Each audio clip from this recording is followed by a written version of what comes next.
those hard Actually, drives. I need to get my file hub, and I had to try something because, like, okay, when you put the file hub, you can charge because we know you can charge the file hub plus. Now, I was wondering if you say the same because it's going to use USB, you can run that into the iPad, and would it show up? What do you mean?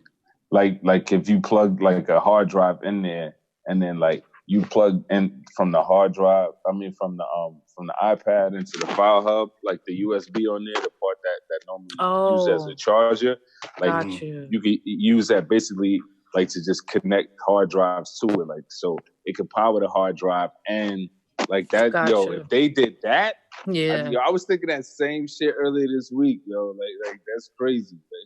Like, yeah, that'd be crazy. Yeah, because I got the a WD 4 terabyte. Like before I saw the file hub plus, like my ex girl, she got me this 4 terabyte WD one where you can turn it on and it does like kind of the same thing as file hub plus and everything. But when iOS 13 came in, I went in there and I turned it on and it was able to read it. And then I could push the power and turn the power off and it'll automatically unplug. I'm about to check it out right now. I'll be right back.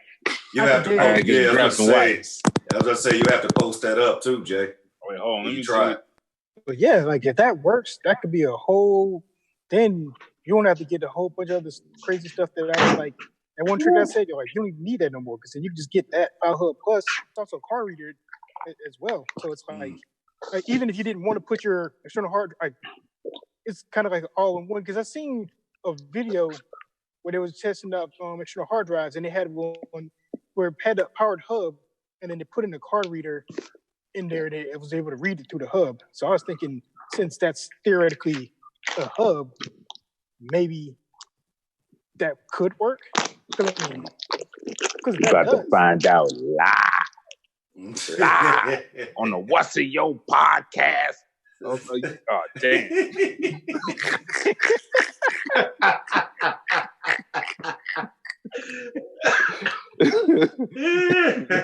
I bet. Oh man. Oh man. You good, sis? Oh my goodness. I'm having like little faith of this working though. I'll be honest with you. But we're going to see. I'm opening up the files menu. I mean, nothing to it but to try it. I mean. Yeah, man. Because like this right here, like drum since roll, I got please. this, I've been able to What? Let me see that, Jay. What is that? But yeah, put that up. What kind of hub is that? This is a J5 whatever. I mean, this is what it is. I got it from Best Buy, and like the only bad thing is, like I said, it only has 2 USBs, but it has a Ethernet. But you got your HDMI. Yeah, I haven't tried this yet to see if it can just run an internet line through the iPad. If that did, that'd be dope. Everything else has VGA, so and it has that. That's dope. That is. I haven't tested those 2 things out yet. I'll probably might because I went to Apple Arcade. I got this one game. My game is Punch Planet. It's like a Street Fighter game. Let's see if I can get it on the big screen. I start running some tournaments on it. Wait, what is it called? The J5. Yo, what's the game called? The game. Cheez want to know about the game. Fuck the hub. It's on Apple Arcade. So like if you sign up for Apple Arcade, you get. You said Punch Punch Planet. Oh, Punch Planet. All right. Punch Planet. I be on that Mario Kart that just dropped and that Call of Duty now and the PUBG. Those are my 3 games. Yo, I'm so mad. They took controller support off Call of Duty. Call of Duty had controller support for like a day. And they was like, nah. That's why. Yeah, because me and my nephew tried the Xbox controller, but we can't get all it does is look around on every app. It doesn't work for anything else. Easy. The PlayStation controller. So I know, I got that's this crazy. racing game. Woo! I'll be on there for hours. That's crazy. Jay, I regretfully let you know, like, nah. It don't work. Nah, it ain't doing that. Hold on, is that on the Files app? Yeah, I got it on the Files app. Oh. I got it on the Files app. Dang, that would have been dope, man. Yeah, that would have been. See, that would be crazy. I was so crazy that you said that because I was literally thinking that the other day. I was like, yo, it'd be so dope if you could do this. Like, but I'm not mad at it because I still got the Wi-Fi, joint on there. That's real easy to do. It take a little longer because you doing the files over the air and stuff. But it's still dope. It's still a dope option. Like at least it's a good to have an option. You know what I mean? Like Word. So, right. Yo, is nobody having problems with Lumafusion but me?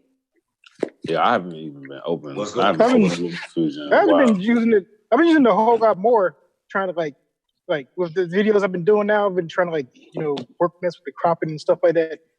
But no, I haven't really have any issues with it. Maybe it's because I'm just. Are you talking about since the update?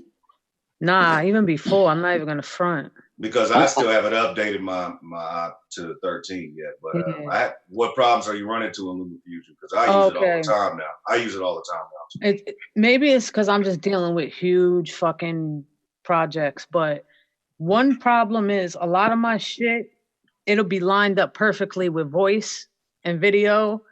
And even if I optimize it and consolidate, when I pull it out, it's just off. No matter what I do, I go back there 20 times. But I was so disgusted with trying to do it that I was like, forget it. You know what? If you look at some of my videos I've did lately, they are off. Yeah. It's simply just I get everything all lined up, and then I go in there, and then I go to export. I export through piano roll. I mean not piano roll, camera roll, and it just be off. And I'm like, this is just annoying. And now, I even tried to I export them in multiple ways. Camera roll, straight to YouTube, hard drive, and it's still off. The same. Yeah. The only reason why I asked you to bring it up is for the listeners. And what was you gonna say, Jay? Now, one thing I was looking up because I got a GoPro, and what I used to do was thinking, okay, I'm gonna get the GoPro footage, and then put it into Lumafusion, stuff like that. Right. But it would but all the sound through the GoPro would always be off, and I had to do some research on it, and it said something to where there's a different type of variable. The way the videos are and the sound are like compiled. There's a way that they do it. The iPad can't doesn't recognize it, and so therefore it'll always be off like that. For the GoPro, yeah, but I'm pulling in files different too. Like even if I do, this is how I know it's the app. It's Lumafusion because I could do just a voiceover. Now, you can't possibly be off on a voiceover. I'm talking over the video. Right. And then I'll even optimize it, consolidate, and I'll export it out, and it's off all of a sudden. What the fuck is that? Like, so yeah, that's Lumafusion. I know it, and yeah, I'm about to hit them up. Like, yo, and not only that, I'm having a lot of problems with fonts. I pull in a font, and I like to change it up. So I'll put the edge color or be red or something, and then it freezes on me for mad long, or it won't even show up when I put it on the timeline to show up. I've had that happen where it freezes for mad long. Yeah. I just leave the iPad for a little while. Yeah. Come back and it's there. Like now, to the point where I won't even use those. I won't even do that whole color thing with the fonts for that particular. Yeah, it's that bad. And then. You know what I mean? Now, a newer problem I'm having, this one is since the update. When I zoom all the way into a clip and I go to try to move it, that shit'll freeze for like 10 minutes. To the point, and then I can't even go back and fix it. It'll tell me a message pops up. We're having trouble displaying your timeline. Please exit the app and restart it. Oh, man. That's crazy. Yeah, it's annoying. Don't get me wrong, it still saves. Thank God for that. Do you empty your folders because Jeez, I have to, because if I didn't, I wouldn't even be able to bring nothing else in. I'm maxed on both iPads. That's why me and Bro was going through that drama. Yeah, you got to clean your temporary files too. You got to clean your folders. If you go because Lumafusion now, where everything you bring in, say it's in your camera roll. Yeah, it's saving a double copy. It's saving a copy of the file. Yes. You know and if you optimize it and consolidate it too, that's a whole other copy it saves too. It saves a folder full of them. You'll see that shit in there. Yeah. So yeah, I have to clean them out. If you go into my iPad storage, you can see that Lumafusion has the most. Yeah. You know what I be doing too, like with Lumafusion. Like I know I did this before they did that update, like because we only had like 3 tracks or whatever. I would always just like bounce things out and then bring them back in to add more stuff to it. You know what I'm saying? Yeah, I always had to do that too.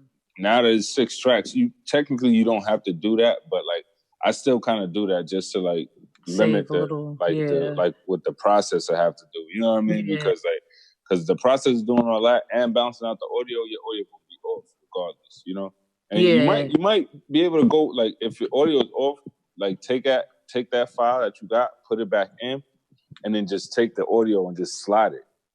You know you know what's funny you say that because I had to do that with the koala episode was so off that I went in there and said, I'm moving this bitch back 10 seconds. And it lined up 10 seconds, bro. That shit lined up perfectly when I exported it.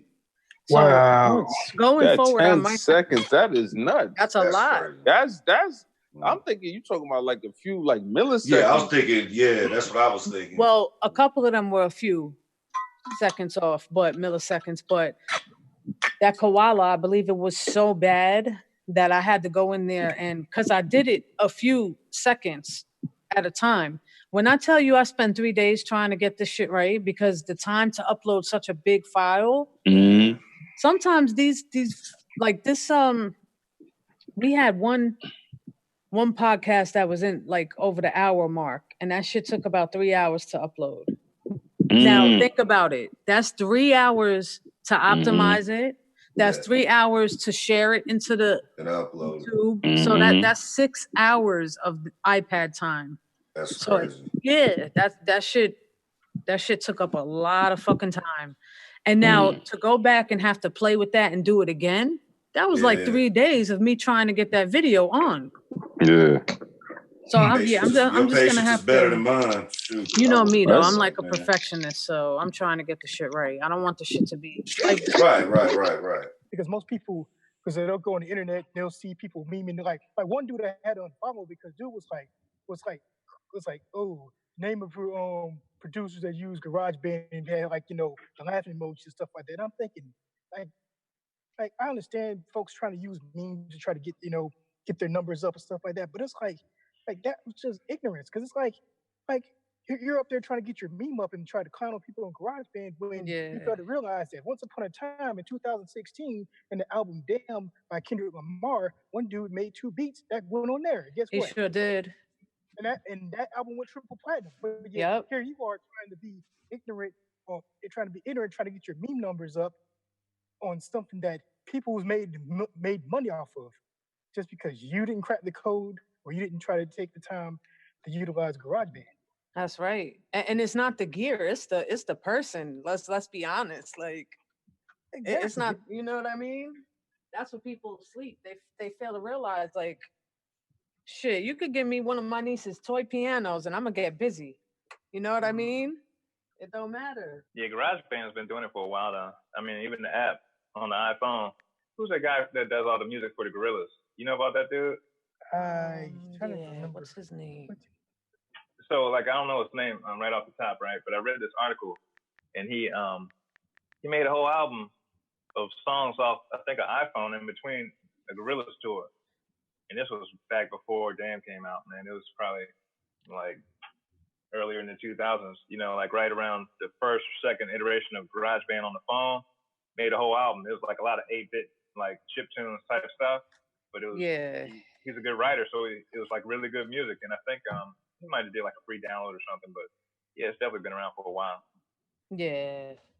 Like that was the first app. Like when I realized, because I had an iPad and I had no idea that you can do all of this on an iPad. And when I realized it, I'm like, I never went into it, but I always saw it in the iPad. And I'm like, let me go into this and see how much it's like the computer version. And when I went into that, I was like, wow, this is crazy. And then I started, I saw Doug from the sound test room. do a video on an app, and I was like, you're kidding me. And I started looking into it, and I was like, yo, this is crazy. I could not believe it. And then the best thing about it, not only being mobile, but the prices compared to the shit that I bought already and things. I'm like, what? I could get an app for like this much, like, and it does the same thing as this $2,000 machine. Like, it's crazy. Yeah, for sure. The fact that everybody got it, you know. Yeah. I used to look for stuff like that. I think Ableton was like that at one point, where everybody had like a live version. Oh yeah, we were just talking about that. Yeah. You know what I'm saying? When Jay was telling us how you could change it, like you could have a different one on each key or something like that. They got like 5, 10, and it's probably because it's just a free pack or whatever. But I think it's like 5 or 10 presets or whatever. But it's all on the first key. Like once you go to that second key, you don't get no more presets. It's empty. And I'm like, okay. Like, so I like, to me, it's like, yo, you're not like, and I understand most people probably won't use it that way or whatever, but like, oh my goodness, I just think, why not? Shit. Yeah, exactly. You know what I'm saying? Because you could go crazy with it. Like you will really, really go crazy with it. I've been taking like some stale ass, boring ass melodies that I have that I don't really be like thinking. I just be like plucking notes in it because I just have the scale set up so any note is right. You know what I mean? And you throw Effectrix on that joint, you find yourself, well, let me take this one note out. Let me take this note out. Let me take that note out. And the joint, like, it make your melody sound crazy. It just give it that bounce, like, automatically. Like, at first, you might just be like, But Effectrix, you throw it on there, it's just like, that's when you throw the fist up and now you bounce it. You know what I mean? Like, I'm telling you, man. Like, that joint, like dead ass, straight up and down, like when they turn that joint to AV3, like between that and Beatmaker 3 getting fixed over the last, like, what's it been, like 2-3 weeks? Yeah. Like I've been cranking shit out. Like you usually take me a little longer, but the Effectrix is like, it's like boom, you got it instant. It's like instant, like inspiration. Like you could throw like 3 notes on your shit, and like it like ding ding ding, and it's like ding ding ding ding ding. You like And the thing that I like about it is like, in order to repeat all that, you would have to do a whole lot of editing, slicing, and then you'd have to rearrange. Like you could do it in Beatmaker 3, but it's just take a whole lot of work. Yeah, it's gonna take me like 4 hours. But with Effectrix, you just literally all you gotta do is just tweak whatever in whatever effect in, and boom, you're good. And then once you get able to use all 12 keys, then like you can literally put a whole song, and you can have like say 6 of those keys to do drum effects, and then the other 6 of those keys for everything else. And when you start thinking of it like that, like it's just an easy tool. Like between that and Tornado, you put those two in tandem, you literally don't have to do the whole caveman of I gotta slice this sample and all the other stuff. No, you can literally just play. Yeah. It should play your sample backwards for you. Wow. You know what I'm saying? While it's playing forwards. Like, I don't know what kind of it's amazing magic they got going on. Like, because I'm playing this shit live and it's playing it backwards. I'm like, how the fuck you know what I'm going to play? That's right. Oh, man. You know? But nah, the joint is crazy, man. Like you'll see, like you throw samples in that joint, like throw anything, like melodies, you'll see like how much, like you could take a loop that you was like, man, this loop was aight, but it was just something missing. Effectrix, that's what's missing, bro. I'm telling you.